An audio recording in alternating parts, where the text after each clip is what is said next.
Brackets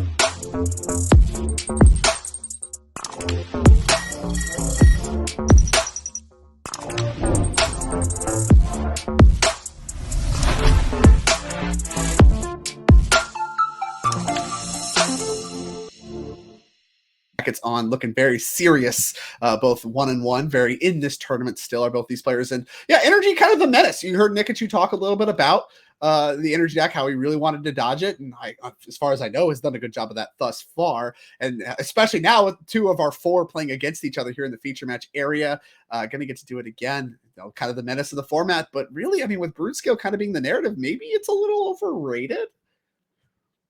Who knows? Who knows? Yeah, I mean, you know, as we talked about earlier, the answer to the energy decks in Modern seems to be just win in one turn, just combo off, and you know, doesn't matter if they stack some damage on you and built a threatening board, if you can just win the game. True. Kind of a fundamental, I'd say, of Modern. You know, there's no force of will proper, like you kind of see in Legacy and these other high-powered formats, kind of keeping that all down. So in Modern, it's really kind of always had that, right? Like win in one turn threat from the various styles and looks that you've seen. And of course, there's always the classic, what you see here, the Thoughtseize decks here, looking to try to disrupt that to the best of their ability. Yeah, is Theo Jung going to start with a very strong start for the energy deck with turn 1 Ocelot Pride? Yeah, this is one of the cards of all time. What's to be said about this one that hasn't already been said in its short lifespan in Modern? It's 1 mana. Why it's 1 mana? I don't know. They fixed that on Arena. They fixed that problem. It's now 2 mana on Arena. Okay, you know. You want to see what it's supposed to look like. But yeah, this card extremely powerful, you know, and obviously May, respecting that, needs to get it out the way immediately. It just starts to snowball, and really kind of that Ragavan-esque, but even more powerful, not legendary, you know, multiple of them are actively good, all these kinds of things that it's known for, that aren't necessarily true of Ragavan. These 1 mana snowballs, they keep printing at Mythic and Modern Horizon sets, keep being both very powerful and very expensive. Yeah, so you're going to see the Thoughtseize come down for Theo Jung here. Oh, Amped Raptor, a Johnny, Ocelot Pride, a Thoughtseize of her own. Theo's spoiled for choice. I don't know if he's as excited about it as you seem to be. I think being spoiled for choices is the opposite of what you want out of your Thoughtseize. Yeah, base hand is great here. You know, just enough lands to cast all the spells. Great spells. You know, even that's a second Thoughtseize in Theo's hand, Drake. You can't cast it. We have a Sacred Foundry. Yeah, no good. Bad but deck it's there. It is there. Yeah, that's true. I mean, and May can't deploy all this before it is going to find a target. But I mean, there's a lot to work through here for Theo, and you know, this is big. Is this the new Jund? Can we call this, you know, the new Jund, the mid range deck of the format? Is this a mid range deck? Well, that's tough. As we're going to see Guided Souls come down, and Raptor being the choice for Theo here. Extremely powerful card. What if Cascade was even better? I think is what they were asking when they made this one. Done a lot of that. First, the Lost Caverns of Ixalan with Discover, which went how it went, and now this. I don't know. I don't really know what the incentive is to keep pushing Cascade any further than we needed to, but we have done it. We have done it.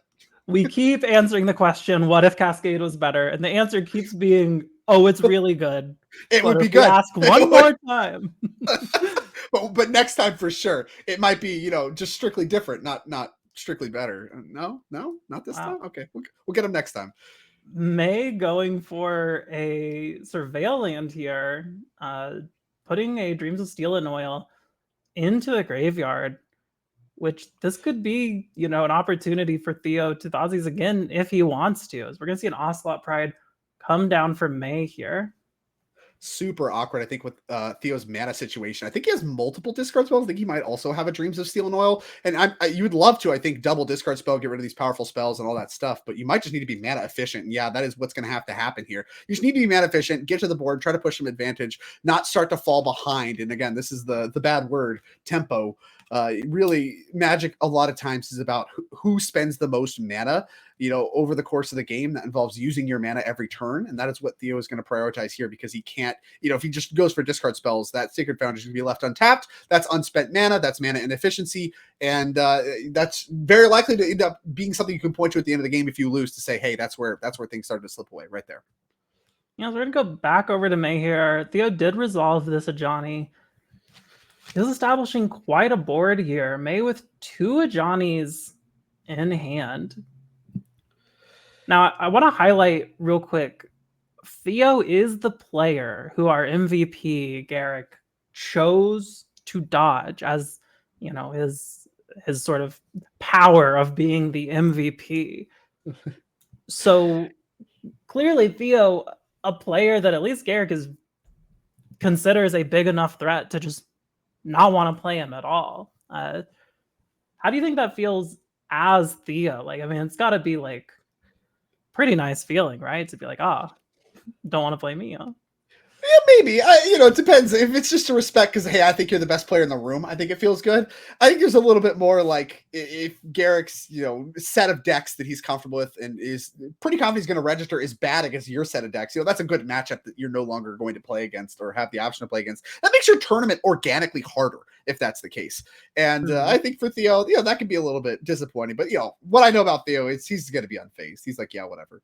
I'll just beat whoever they put in front of me. Talk to me. Thank you. Next, who's up? And currently that's May. May is in the way and honestly looks to be looking good here. But do keep in mind the MVP did not actually know the deck choices by the other player beforehand. But just be again, they played against each other all year long. So whatever Theo likes to play, Garrick would have some knowledge about that and might want to dodge in that capacity. May thinking a lot about this turn.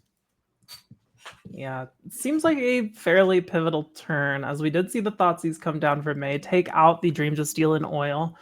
Theo just leaving his hand face up.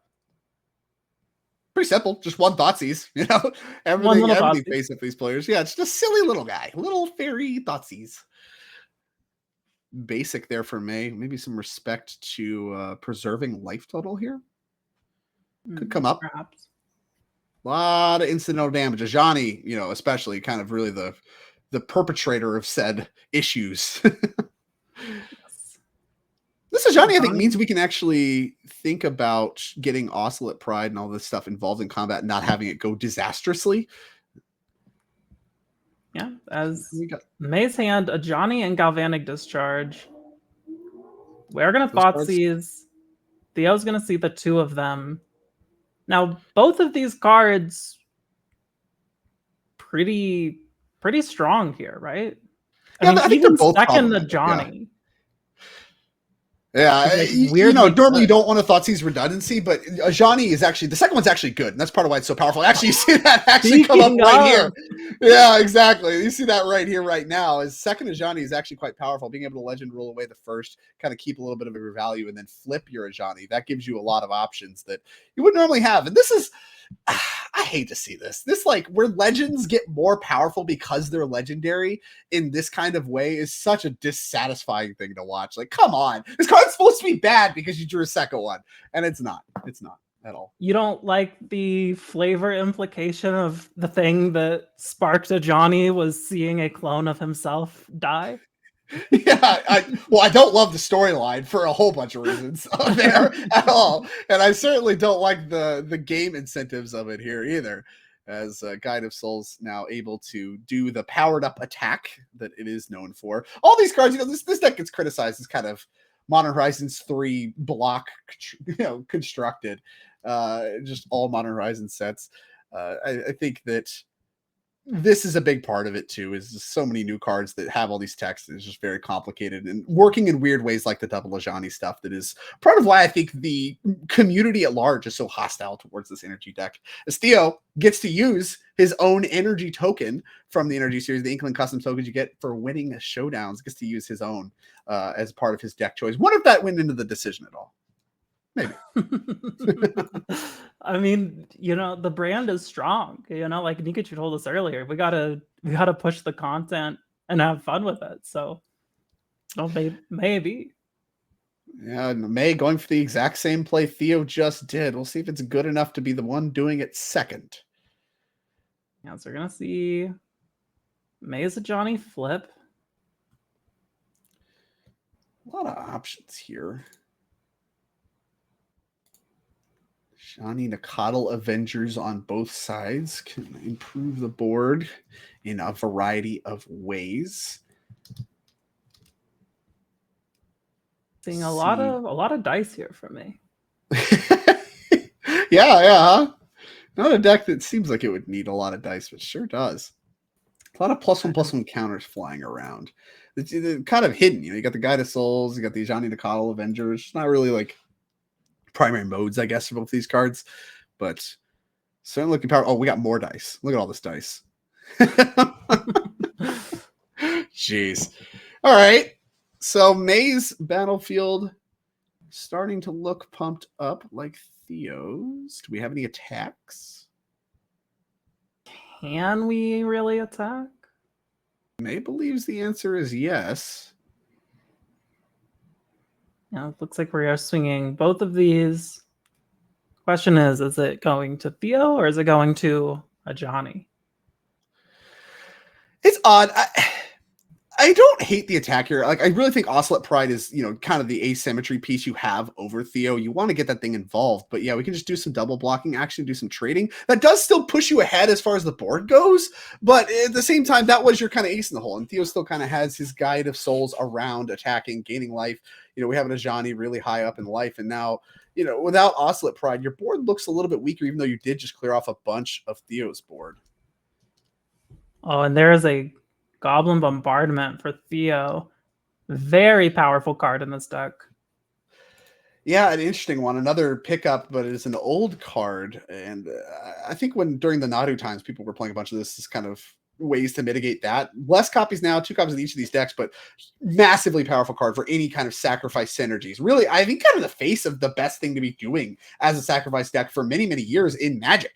Sacrifice, you should get a sacrifice creature, get a point of damage. That's worth a lot in any kind of sacrifice setup strategy. And this deck has a lot of synergies with sacrificing things that does not necessarily label it a sacrifice deck, but just being able to include a couple copies in your deck and get this massive, potential point burst, as well as the synergies with things like Ajani. Massive deal. Big deal. A lot of reach there. We're going to see a Static Prison as the play for May. Going to actually target the Ajani. I mean, you have to answer it, right? Things are getting worse for you over time. This doesn't feel great because now you really are more or less priced into just paying for this for the rest of the game. And that could be potentially a long time, or you just get it answered, and that doesn't go great for you either with a bombardment in place. So there's a lot of ways it goes wrong, and it did for May. Static Prison off the top for Theo. And that Ajani can flip immediately. We have Goblin Bombardment. Yeah. I mean, the question is May just dead? Second Ajani this time. I don't know. I don't even know if Theo wants to go for it, but this might just be 12 points right here. There's a lot of hidden damage between the bombardment and being able to jump something with the Guide of Souls and stuff. There's a lot of damage here that I don't know that May can even live through the turn, much less try to have any draw steps that get you out. Yeah, here we go. Oh yeah, we are. Looks like jumping the cat. Yeah, okay. It looks like that was lethal. Yeah, it looks pretty lethal to me. I don't know what the exact number is, but that looked pretty lethal to me, and it in fact was. And like I said, even if May gets a turn there, I don't know that she has any outs. Great draw steps, like you mentioned, from Theo. That Static Prison key, and really shows, I think, a lot of the early game spending mana. We mentioned, kind of tempo as a concept. You're very incentivized, you feel like, to get those hand disruption spells out of Theo's hand as quick as possible. I want to use them, I want to hit the good spells, but Theo smartly playing Ajani, able to still find targets later. And of course, that kind of more or less snowballed up into a game win there. Yeah, absolutely. And, very much a matchup where it feels like play draw is something that's going to be very important. So going to be very interesting to see how May does in this game too, which I think we could take a look at the deck lists real quick, as we're taking a look here at May's list. Now, what do you think are cards she maybe wants to take out in the mirror and cards that she definitely needs to bring in? I don't know that, again, if we're going to compare this to John, I don't know that you want the full density of the discard. And if you do, maybe you want Thoughtseize over the, I don't know. I want to play a little bit with the discard numbers. I don't want a ton of that, but there's some obvious cards I want out of the sideboard. An extra copy of the One Ring is appealing to me. Among that, maybe some other small modifications. I don't know that I want to go heavy sideboarding. Like I said, I want to play with a few numbers. Let me see. Exercise. Yeah, that's exercise can hit the One Ring, and that's it. I don't know that I'm into that. The One Ring's important in the matchup, but I would rather try to tag them with discard spells than tag them with exercise. I don't know. There's not a lot I want. I could be missing something major. I'm certainly not an energy mirror expert, but I want to get some of the One Ring stuff going on, and I want to play with some of the numbers about the removal spells versus the discard spells, especially on the play draw. I think that plays a lot into it as well, and that'll come up more, I guess, when Theo's goes. But like we saw the exchange there in game one, May really had to answer the Oscillate Pride with Galvanic Discharge right away. That's a spot where discard spells get a little bit weaker when you need to be answering the board so you don't get snowballed. So like I said, very light adjustments. I don't expect any kind of major surprises or overhauls from May or from Theo, frankly. Yeah, I think we can take a quick look at Theo's list as well. Blood Moon's a big change, right, between the two. I don't think May had any Blood Moons. Chose no, to go May the did not have any Phantom path. So, yeah, mostly the same options, right? Like you see a couple extra Thoughtseize, you can kind of move around. The Fatal Push and the One Ring, the cards that I'm actually looking at as cards I want in the matchup. But the Blood Moons, the Stony Silence is present in both decks. It's clear that neither of them, I think, really are overly prepared for the mirror. And that's going to pay off big, right? There's only 4 copies in the entire field, but not a bunch of changes. And it seems like really there's no way necessarily to really break open the mirror with 1 or 2 cards in the sideboard anyway, at least not that I'm aware of. So just some small adjustments to the main and side. I like it. And run it back, hope to win the 50-50 of the mirror match, play draw, all that kind of stuff, and prepare your sideboard for other matchups. And I like this approach from both players. I would not expect any major overhauls. Yeah, and I think our players are just about ready for us to go back down as they are starting off here. This is going to be game number 2. Again, May French going to be the one on the play this time in a matchup where that is very important, as we are seeing a hand with a Johnny, the One Ring, Flage, a Johnny, a bunch of lands. I mean, this is what's nice. You mentioned before about having a bunch of 4-ofs in your deck. This deck's certainly one of those, and being able to just have your best cards consistently because you're playing 4 of each of them is what this deck offers. It's what all the best decks in Modern, I think, really offer. Maybe Amulet Titan the exception. You have a bunch of weird 1-of lands and your hands look all goofy, but I mean, obviously, Dom has no problem registering it anyway. Yeah, so we're going to see May play a Surveil land, put a Dreams of Steel and Oil into the yard. I think that makes a lot of sense. She's got cards that she wants to play on curve, not really room to jam a Steel and Oil in the middle of that. Right. And that's some of the awkwardness, right? Even on the play, you didn't even have a black source. You wanted to develop your tapped red-white source first. You're not even going to be untapping with a guaranteed black source. You have to fetch shock, and at that point, you kind of want to be playing 2-drops anyway. I like it. I think this is kind of showcasing the power of the Surveillance, but also kind of the awkwardness that you can find even on the play with the discard spells. I think they're much better on the play, but even on the play with this hand, the plan just didn't really align to where even if you're casting at turn 4, that it may not be part of your plan. You have other stuff to do. As May going to fetch for a land here. Looks like it's just going to be a basic plains. Play out the Ajani. Theo going to go ahead and fetch a Surveil land of his own. We'll see what he does here. And again, we talked about this round 1, but to anyone who missed it, we're talking about how important the Surveil lands are in terms of information that they give both players. So May discarding or surveilling away this Steel and Oil maybe tells Theo that she wants to curve out and has the spells to do so, and then Theo doing the same probably communicates a similar thing to May. I wonder if it's a different story for Theo, though, because based on his lands, he doesn't have any black sources. And now with the mono red source deployed, he might have needed to use that fetch to grab red, to grab white mana. And then now, with these Arena of Glories is just mono red lands, like you couldn't afford to get black mana. Because like Goblin Bombardment is good to deploy first, and especially when you feel like you have time. But in general, I wouldn't say is the best 2 to have. Maybe it is in the mirror post board if you have it and you have it, those kinds of things. You have a Ajani. There might be enough pieces that Bombardment is one of the best things to have here, but I don't know, not playing to the board at all when May has an Ajani and now can do the second Ajani trick that we've already seen come up a ton. That feels like things are starting to slip away a little bit if you're Theo, and I feel like could be a turn where you could set up the Dreams of Steel and Oil, even if it is a tempo negative play, if your plan is to interact with the board cheaper. Things like Galvanic Discharge, Fatal Push, the like. If you can't do that, you don't have the black sources to make that happen, you might not be able to have the Dreams of Steel and Oil anyway. So it might be the same card, both Surveil, different stories. Yeah, and second Arena of Glory. for Theo's land this turn. I want to point out that May had the option to play Guide of Souls last turn before doing the Ajani trick, but has Galvanic Discharge in hand, clearly valued that more. And I mean, it might be This looks like it's going to for pay this off, right? Ajani. Yeah, I mean, this bombardment threatens to flip it right away, and Theo might have to for one reason or another, and you're covered. You know, you have this discharge. If that happens, I mean, it's kind of a blowout, and things are going to start to snowball very quickly in May's favor if that does happen. And I think Theo, we might see him be a little patient on the Goblin Bombardment as a result. Yeah, now... Maybe not. Nope.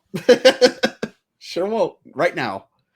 Yeah, so looks like May is responding to the Goblin Bombardment by getting her land out here, and we will go ahead and discharge this Ajani, and we'll throw Ajani into Ajani, and then discharge the Ajani. So we do still deal with it, but it does cost us a lot more. Yeah, there's a high ceiling play, right? Like if it all works, you get your Ajani, you get to do a lot more stuff, and your turn's really good. But the floor is if she has it, right? If she does have the Galvanic Discharge, because you have your own, you can clear hers anyway. So you still get a little bit for your money. You are not completely blown out. So that's really why I think Theo was willing to go for it there. He had that cover to make it a good play, even if it doesn't go perfect. Yeah, and May picking up another Ajani this turn. We're going to see the Guide of Souls play out into the Ajani. This is going to generate some energy, some life. Like this, just push the advantage, right? Like you're already up. You know, Theo just had to use ostensibly a lot of resources just answering your first Ajani. Now you have, you know, a second one, and you're attacking, and you have all this pressure. Arena of Glory. Okay, nice mana base here. That's tough. That is tough. One Ring, good follow. We are going to see the One Ring come down for Theo. That's going to buy him a turn off. But Dreams of Steel and Oil, the pickup for May here. But Theo has protection from everything. Yeah, it doesn't work yet. So maybe, I don't know, like this turn is going to look a little goofy. I don't know if you're supposed to like ever like flage itself or whatever, like just kind of do something to spend your mana and start getting things moving. But well, no matter what, I don't think this turn is going to be overly impressive. I guess you could kill your own cat. A cat, flage a cat. Ajani, do stuff. Yeah, flage a cat might be a real play here. But no matter what, again, this is kind of the misery of the One Ring. You can't do a ton. This looks like a lethal attack. Now your lethal attack doesn't work. Your discard spell doesn't work. So you're trying to figure out, okay, you're almost like Emrakul the Promise ending yourself. All right, what can I do with my own stuff that like advances anything? Yeah, and you know, I mean, playing the flage here, obviously a little bit awkward, but does make it to where if May top decks a land, recasting the flage from graveyard, very much live, and looks like we are going to play the flage our own cat, flip a Ajani, and I mean, May's going to generate so much life and energy this turn. Right, and that's a big thing, is Planeswalkers don't really care that much about the One Ring. You can kind of keep moving loyalty counters around, advancing your board states. That's one of the best ways to take a meaningful turn underneath the One Ring protection and still be advancing things. Like, I mean, look, we sacrificed a 2-power creature. Now we managed to get 2 power anyway, and now we have a Planeswalker with like 5 counters on it.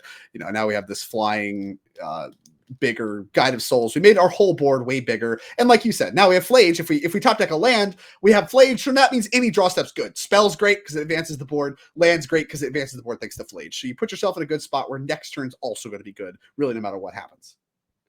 Yeah, I really like jumping the Guide of Souls this turn, even though we can't get the damage across.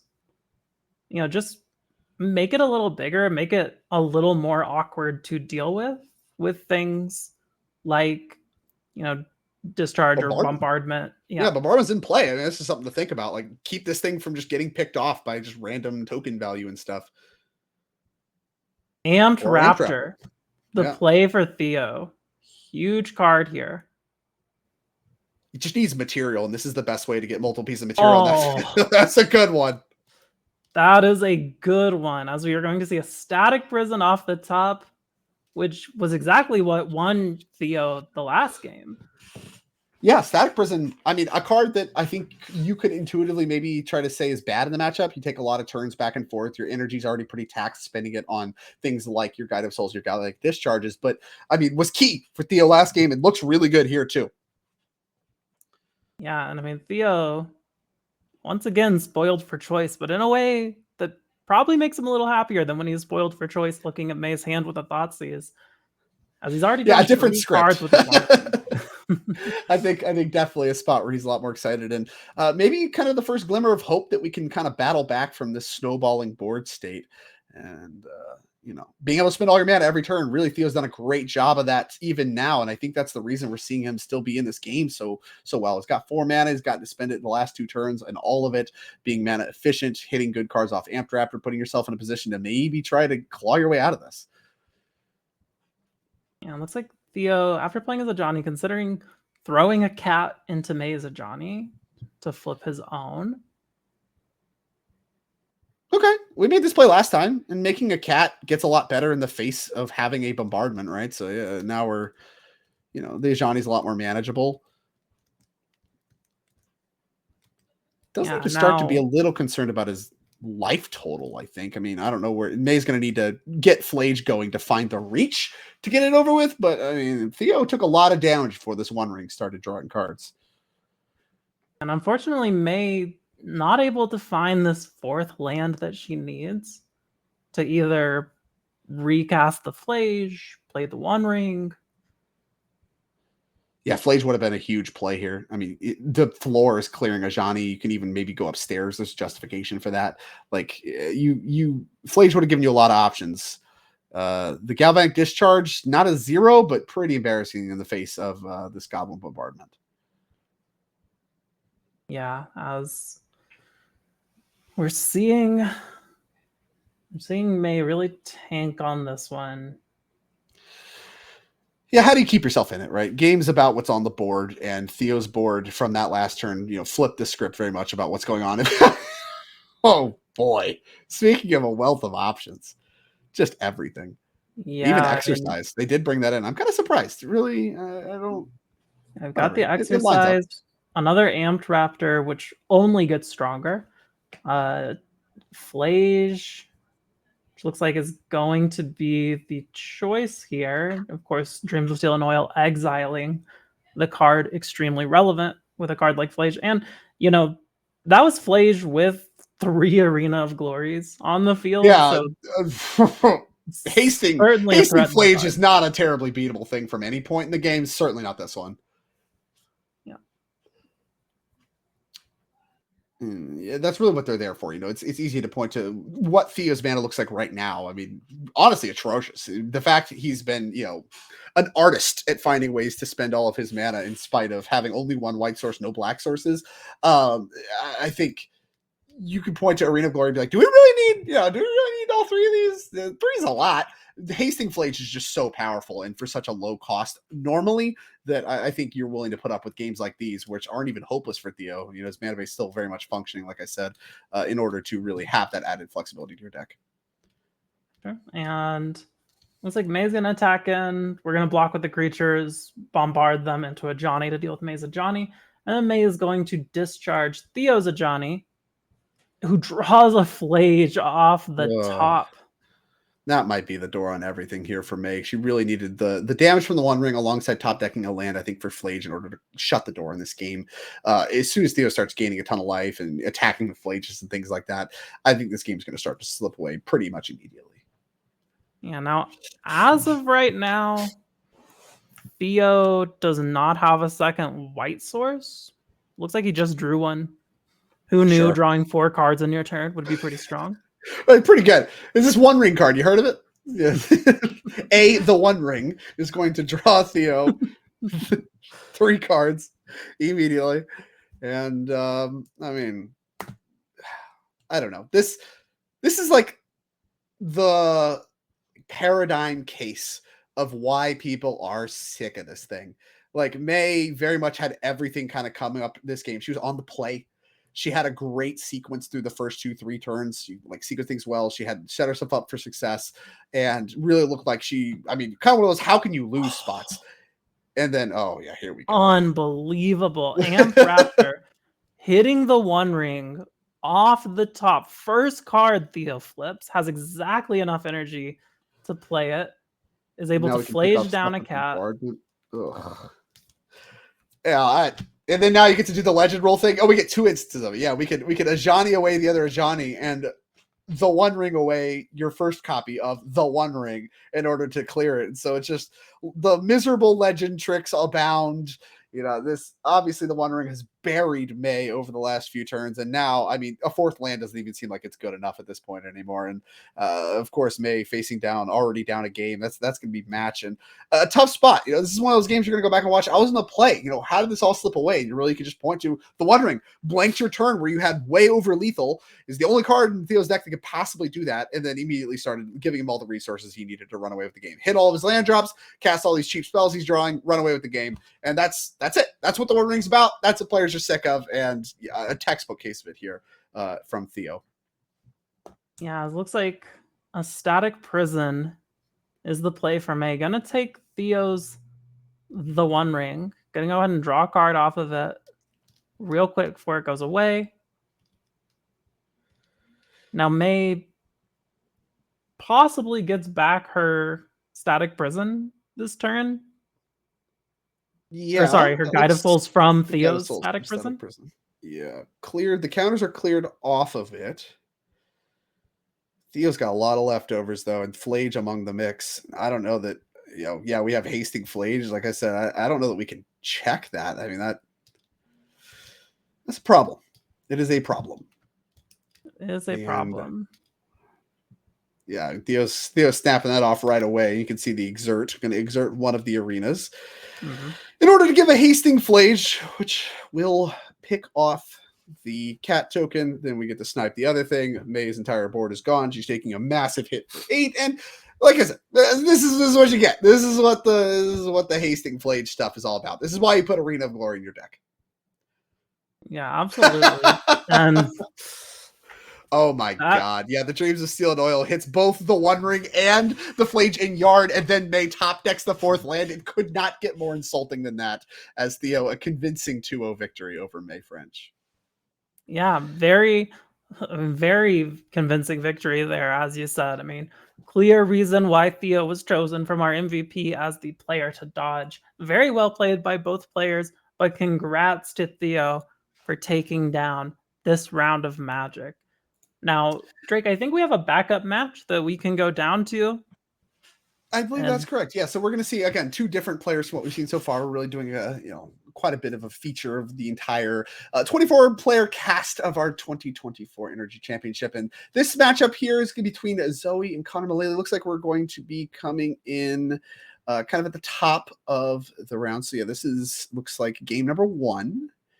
And we have a turn 2 Flush Raker versus the Thunder Trap Trainer. I'm never going to say that card right, ever. I've never gotten it right once in my life. It is a bit of a tongue twister. Especially when you've played with Thunderclap before. It's not fair. They should never have printed Thunderclap as a card. Anyways.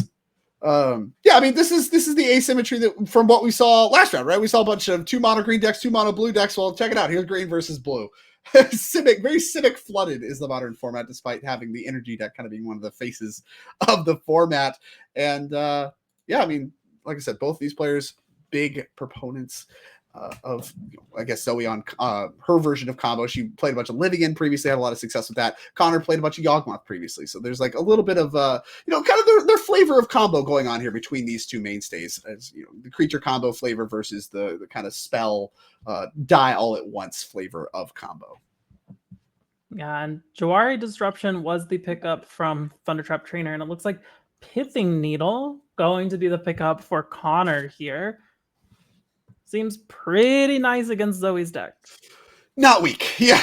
Being able to get it in uncounterably, too, is really just the ace in the hole with the Urza Saga decks against Belcher. Being able to just kind of punch that Pithing Needle in around all that free counter magic they have means they basically have to find like the Sink into Super styles effect in order to bounce it back to hand. And then they have to do that and untap and win. Otherwise, it just comes right back. It's 1 mana card. They can always replay it. Yeah, and I mean, second Flesh Raker, that's already so much damage. It's a lot of damage here. There's only 3 in the deck. We found 2 of them, and certainly being able to play the first one on turn 2 thanks to Eldrazi Temple is really going to provide an aggressive start for Connor. With this Blade of the Blood Chief, 2 just random tokens, we might be able to, again, just do the mopey beatdown, quote unquote, flavor of this deck where you just kind of use your stuff to get them dead. And that is, I don't know, it seems to be what Connor's going for now. Pithing Needle providing the necessary disruption, and then the Fleshraker's providing a big clock. It's a good mix for Connor. Yeah, I mean, 1 mana artifact that says sometimes you win the game, but right now make 2 mana dorks and deal 4 damage. Pretty nice. You love your 1 mana win the game cards, huh? I do. I mean, Blade of the Blood Chief. Just all I would play 60 of them if I could, you know. I think that'd be a really boring game. Just 61 mana, I win the games. Yeah, tough. Very play draw dependent. Have to agree there. Oh, we're seeing another Thundertrap trainer come down for Zoe. Given a lot of thought to the choice. Can't get a great look at the hand, but I mean, the cool thing about this card here is you can find lands a lot of the time too. So the question might be, do I need a land? Do I want more things like whatever the word that's pulled to the front that can find Lotus Bloom and try to like really springboard everything? The question is, how much time does Zoe actually have? And that's not necessarily clear. Yeah, hard to say for sure. And looks like we do have a Jawari Disruption coming in tapped, so have to imagine that, feel confident enough about at least getting another turn. Thundertrap Trainer really providing a lot of that. Being 1/2 is usually pretty good at blocking. The Fleshrakers are, fortunately for Connor, big enough to get through that bit, and that's, oh boy, wow. This matchup has to be so bad for Belcher. You just have 3 card the Great Creators too in order to shut down Belcher's. Yeah, I mean, Zoe has to answer that. You can't let that happen. So we start there with Flare of Denial. But Connor has another Karn in hand. Oh my god. Yeah, it's just all your cards. You have so many of these Null Rods in your deck. It just stop you from playing the game. And also you have Fireball in the form of Kozilek's Command with Kozilek. Yeah, okay, wow. Yeah, Kozilek's Command plus Glaring Freshraker. That's going to be enough damage there. And Zoe, yeah, just going to die very quickly in game number 1 between these 2 decks. And wow, Zoe is going to need to find some help in the sideboard if that game 1 is indicative of how this match is going to play out. Yeah, absolutely. I mean, what an aggressive start from Connor there. Fleshraker turn 2, Fleshraker turn 3. That is just so much to overcome. Now let's take a quick look at the deck lists and see what our players might be thinking going into game number 2. So taking a look at Zoe's Belcher list here. What are some cards that maybe don't work in the matchup and some things in the sideboard? I mean, I see 4 Consigned Memories. That seems pretty nice. That seems necessary. Yeah, I think that, being able to tag the Karns especially is a big part of the equation, but also like Devoid is something that comes up. So this card has more text too. Like even Basking Broodscale, one of the combo pieces, even though it is a green pip, it is Devoid as well. So you can counter it with Consigned Memory. So those are 4 slam dunks for Zoe. I think those are coming in basically no matter what.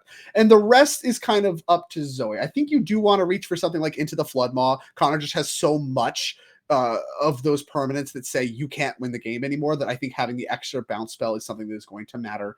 And, for that reason, I think you're going to want Into the Flood. And now the big question mark there is like, do you want to reach for something like Harbinger of the Seas? It's not good. It's a monocolored deck. Does shut down some of the tricks though with like Urza's Saga and Eldrazi Temple. That could be something that might be good enough. It does still pitch to force if you don't want to get rid of it. I don't know. I'm skeptical on that. The cards that are dunks are the consigns, and the Into the Floodmaw I think you're very likely to want as well. The Harbinger of the Seas is okay. Do you have enough cards you don't like? And I would be surprised if that was actually the case. So I think it's just a pretty easy 5 cards in, and then whatever their worst cards out. Do you think there's any world where Zoe considers these unable to screams for the matchup? Turn off some of these creatures? Is it just a little too slow? I think it's just a little too divergent. Like if you're talking about what the matchup is about, you're talking about, okay, I'm trying to combo very quick. They're trying to combo very quick. So my best cards are the cards that both stop them from comboing and protect me against their best cards against my combo, which is of course the Pithing Needle stuff and the Karn stuff. The bounce spells and consigns are the best at that. really the Unable to Screams only check a little bit of Connor's plan. So now you're starting to talk about getting very reactive, and you're Mm. doing so in a way that I think doesn't benefit your own plan that much, because his creatures aren't what matters for you that often unless he's trying to win quickly. On the play, I think definitely no. I would consider maybe bringing in a couple on the draw if your counter spells start to get bad. Sure. Now let's take a look at what Connor has here. Now, of course, being a Karn deck, some portion of the sideboard is mostly just going to be, something of a wish board to go fetch with the Karns. Probably won't want to bring much of those in, but I mean, we are seeing 3 Veil of Summers here. Yeah, Veil of Summer, I think one of the best pieces. You have another copy of Pithing Needle, which could come up. There's going to be, that's just a good card to have. So having a second one to both find and just have in your opening hand is appealing. I don't know if you want to bring it in, like I said, because the Karns are so good on their own that do you need Karn down tick? Do you need all of your wishboard targets versus, you just want more density of opening hands? That's actually something I'm not confident about. You could just leave it. You could not. I don't think it matters that much. It's not going to come up that much, but there is a conversation there because Karn is so good on its own. You don't really need your wishboard to win you the game from there. If you have Karn, you're winning. And so I think you could justifiably bring some of your targets in just to cut some of your bad cards that don't matter that much. You're not really playing that interactive of a game. Do you need your copies of the One Ring, for instance? Are those things that are actually good in the matchup? I'd be maybe a little skeptical, but that's a question I'm not necessarily prepared to answer. But also, I don't think it matters that much one way or the other. You have so many good cards in your main deck already that you can make small adjustments and, like I said, just protect the stuff you already have with the Veil of Summers, and you're going to have a good plan, really, no matter where you fall on the spectrum. Yeah. Well, I think our players are getting ready to get into this game here. It looks like we're drawing our opening hands, resolving some mulligans. Trying to get a peek at Zoe's hand. It looks like Zoe is mulled to 6. And Connor is keeping a 7. But it is going to be a turn 1 Lotus Bloom for Zoe. Very strong start. Yeah, that one does. Yeah, I mean, it's the best start. I think it really is. You talk about Lotus Bloom is a card, obviously the best on turn 1, and has enabled turn 1 kills for a long time, previously in the ad nauseum decks in Modern, now doing so in Belcher. Able to find out Foreign Invention's a big deal, but really, I mean, the best starts for this Belcher deck, in my opinion, always when I'm impressed with the deck the most is when they start with Lotus Bloom. So have to love to see it if you're a fan of Zoe Riederman and her Belcher deck. Yeah, so you're going to see Archaeologists come down for Zoe. Pick up a card for her there, as we're going to use our Delighted Halfling to get out a Broodscale and play a second Delighted Halfling for Connor's turn. Really, I mean, getting set up pretty quickly here. Yeah, I mean, this sets up to kill next turn, right? If you have the Blade of the Blood Chief. I believe you're going to have enough mana. You're going to have the density you need in order to win the game next turn. And obviously there is a blocker that is somewhat problematic, but I mean, something Zoe has to consider already. And that's not even considering the other stuff that Connor can have. Karn, yeah, here's a card. Great. Gets to be mana efficient and use that. Zoe can't let that happen. We're in the territory where Zoe's running out of time. She has to basically counter more or less everything Connor does for the rest of the game, or else she's going to lose. And the question is, can she do that? I don't know, but she also needs to, in that time, find a Belcher as well. We do have the mana thanks to Lotus Bloom, but we need to find a Belcher. Yeah, Karn going to resolve here. Looks like Connor immediately down ticking and taking a look at the sideboard. Yeah, so what I was getting at during the sideboarding session is I think there's multiple cards that they play in the sideboard that are just lights out. You have Pithing Needles, and I think like the Stone Brain as well. You can search for the Belchers and just exile them.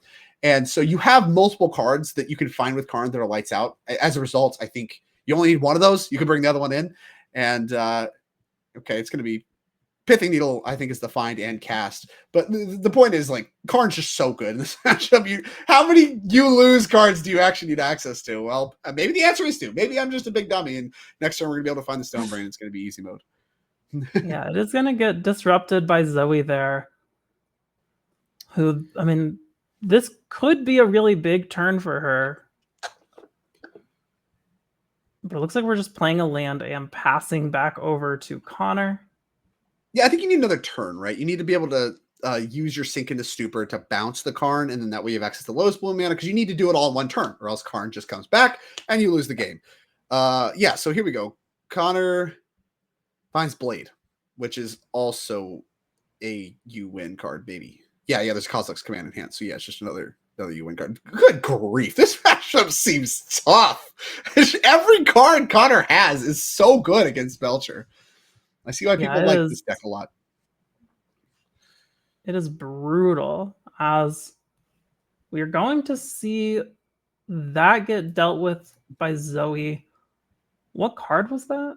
Oh, the Disrupting Shoal. There's Disrupting Shoal. Yeah. So we hard cast the Disrupting Shoal for 3. So X1, that counters the Blade. But again, we're still in the territory of Zoe has to counter every card Connor plays for the rest of the game. You can't do this forever. Absolutely. Connor under no rush. I mean, Karn's still in play. You're making Zoe use her mana on other stuff every turn. Yeah, here's Saga. That threatens on chapter 3 to go find another card that shuts down Zoe's combo. So tough. Just get in for a little bit of damage. Yeah. Attack for 2. Philology Archaeologist is an 0-3, so you would make Connor activate right away. So Zoe, chooses not to block, takes the 3 damage. Plenty of life total to work with. Other stuff, less so. There's Belcher. Okay. All right. That's step 1. That is step 1. I would say an important step 0 at play here, which is get rid of Karn. You still got to get Karn off the table, but we have Sink. Okay, so we're set up as long as Connor does actual 0 things with Connor's turn next turn. We can on board, bounce Karn, untap, play Belcher, activate with the Lotus Bloom. Bam. I win. Now, that assumes that Connor's going to do exactly nothing with his turn. So now it's okay. If Connor can do something this turn, what can I do about it? Is Harbinger of the Seas taken care of? Where is the Saga meaningful? Like, you're not under that much pressure. You have time. You're not dying. The pressure that you're under is every one of Connor's cards just says you can't win the game anymore. Yeah. I mean, the fact that Connor's Urza Saga is on 1 is so important for Zoe right now. If Connor was, about to untap and go fetch an artifact, it would just be lights out for Zoe. But unless he draws something very specific here, it looks like, okay, we are going to get rid of the Lotus Bloom. Uptick Karn, kill the Lotus. That is so brutal. And now the thing doesn't work anymore. So yeah, I was just wrong. And Stonebrain, the find off of Malevolent Rumble. Yeah, so he did actually end up bringing in some of the I win the game targets, and I believe this is one of them. So I think we just cast that. And I don't know what's going on here. Looks like maybe a judge call real quick. Yeah, I don't know what that was about. Something happened with Zoe's hand, looks like. All right. Not sure. A lot of shuffling around. It's like a cartoon. You see Zoe going back and forth. I don't know what's going on here, but all right, so let's talk about what this Stonebrain resolving means. So I mean, okay. It does just spell doom for Zoe, right? Like, yeah, I mean, I don't know how she gets out of this, to be honest with you. Like, you have to balance it, right? Because you get to play and activate, all your Belchers are gone, and that's the way you win the game. So let's take a look at this one. Boom. 2 mana tap to activate, exile it, choose card name. You obviously choose Goblin Charbelcher, and then you get to search graveyard, hand, and library. So Tameshi's not an out because you get the one from graveyard too. Or any from graveyard. I don't even know if there is one. But and then, yeah, they're gone from your deck. That's the way you win the game. So what are we talking about? Like Thunder Trap, Trainer Beatdowns? Is there a pivot? I'm gonna check the sideboard. Is there any pivots at all? Am I missing anything? I don't think I am. So this looks like it is going to resolve. I mean, Zoe hasn't conceded, so clearly she thinks there's something. Mm-hmm. So I need to try to figure out what that is. I mean, like I said, you can just try attacking with Tameshi and Thundertrap Trainer and all that stuff, but like that doesn't really attack that well past what's on board already, much less what could be coming in the future. I'm I'm going to confidently say I don't know. If you have any revelations about how to win with your Belcher deck with no Belchers in it, I am all ears because I don't got it. Yeah, I'm not sure. I mean, there are obviously some like Tameshi loops and things, but it's kind of like to what end? Yeah. What are you doing? Like, say Zoe just has infinite mana, access to her entire deck. Like, entire deck in hand, infinite mana. How does she win the game? Yeah, I don't know. I mean, maybe it's some sort of like suppression ray beatdown thing. Okay, I'm listening. Suppression Ray. Okay, Karn back to hand. Back to Zoe. We found the consign for the Karn. That's like something. And a flood Harbinger. maw. Okay. Yeah, maybe that's just the answer. You just suppression ray, tap all of Connor's stuff, and just attack with 20 power worth of stuff. That seems difficult. Maybe not impossible. Zoe certainly seems to think so. And you have cards like Seagate Restoration that lets you just get a buku of cards, and that might just be the way that you kind of get all of the resources that sound like they're impossible to achieve as you just start casting the front side of these spells. I mean, whatever. It sounds like an uphill battle. It is an uphill battle, but maybe that's not impossible. So we're going to see exactly what Zoe does do. Things started to line up here. We got the consign to memory. Yeah, we consign the Tormod script. We can't consign the Karn because it is paid for with Delighted Halfling mana. Sure. Yeah, it's legendary. So that one's not even counterable. She does have. She picked up another Sink into Stupor. Okay. Something else to consider. This Harbinger of the Seas, right? No, it doesn't matter. It doesn't matter. I was going to say we don't have any white mana anymore, but actually, I forgot. Suppression Ray is hybrid mana. Yeah. It's not real. They're not real mana pips, so we can cast out mono blue. We're good. We're good. Our primary game plan of sleep your battlefield plus attack with mopers is coming together. Malevolent Rumble, seeing a Saga, looks like we're taking a Haywire Might. This is strange. I don't know that I've watched so much Magic of a Belcherless Belcher deck, and then we have Connor who's just kind of doing a lot of nothing. Okay. Yeah. Here's Springleaf and what? Okay. Yeah, Springleaf. Tap on one of the Scions. Make another Broodscale. Zoe's life total is getting low. We are accomplishing the thing. We're gonna bounce the Blood Mob, a Broodscale. It's gone. It buys time. There's Whir, which does not find Belcher. This is tough. Yeah, I'm trying to look at Zoe's deck to see what Whir could even really do anymore. Lotus. The answer is not very much. No. Wow. The Stone Brain's such a key piece here. Like I said, Connor just boarded it in, choosing Pithing Needle as the card to leave. Oh, he gets to get it back. We're going to get back to Stone Brain. Do we just name Suppression Field with this thing? Or Suppression Ray or whatever? Suppression Field's an actual card, so you'd have to name Suppression Ray. And just get those? I don't know. What did Connor name? I don't know, but we're seeing a Whir of Invention in response. Oh, there's a portable hole from the sideboard, but it's going to be Lotus Bloom. So yeah, I don't know. We got back Stone Brain, and now we're going to do something with it.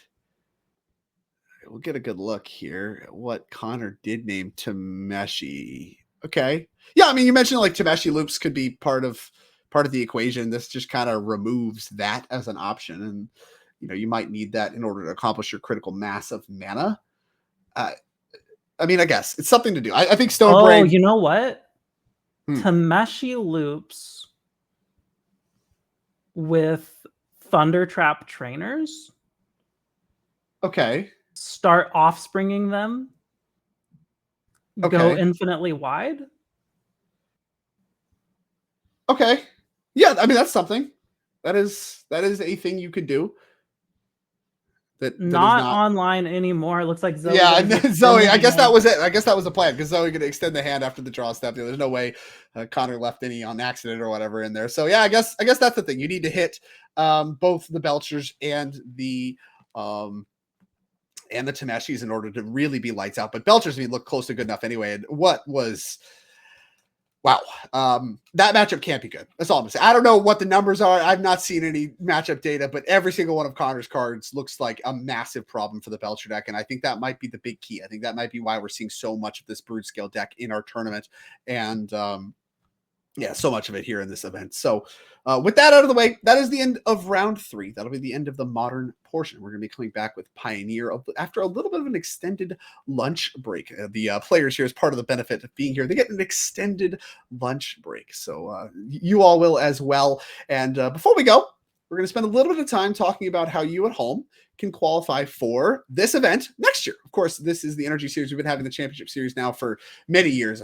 I don't know if the number is 6, 7. I've only been around for like 5 or 6 of them. But, you know, the point is this has been around a long time. These events are really special. They're very high stakes. They're very selective, and there's a lot of money on the line for all these players we've talked about already. You can qualify in the first season through the Energy Series in 2025. Get a good look there. The first event going to be in Chicagoland, Elmhurst, Illinois. That one, of course, going to have a 10K showdown. No formats announced yet. That'll be coming very shortly after this. We're going to kind of see how things shake with the bands and all that stuff. So no formats listed here, but there'll be a 10K showdown, 10K team trial. Going to get a lot of team events going on next season, including the showdown you see there at the end. But there you go. That starts things off. Then, of course, in March, you're going to be in Madison, Wisconsin with another showdown and a 5K trial. May, we're going to be heading back to Chicagoland, this time in Mundelein, with 10K showdown and another trial, and then wrapping things up in Indianapolis, a city I'm quite fond of, 10K showdown, and then a team showdown on Sunday. So you can qualify with your friends. We've had some of that happen this year. They're always really popular events, being able to qualify for the championship together, be able to work together for the event. Really, really special experience. And we're going to get some of that available for you next June. That'll be the end of season 1. All these showdown events qualify you for the 2025 championship. So make sure if you want to play this event, you think what's going on here is pretty sweet, and who doesn't, then make sure you get your way out to these events. Yeah, very cool. Love a team event. Very excited to see those play out over the course of the next year. Now, if you want to make sure that you catch all of the broadcasts for all of the future NRG events, make sure you follow this Twitch channel, twitch.tv/NRG series. And again, a huge thank you to Ultimate Guard for sponsoring the program here today. And Drake, I don't know, if you don't have anything else, I think we're good for lunch. Yeah, I think it's lunchtime for everybody abound. So don't go anywhere. We'll be back very shortly, and hopefully you all get time to get a little bit of lunch too. Thanks for sticking around, and we'll see you for some Pioneer action in round 4 very soon.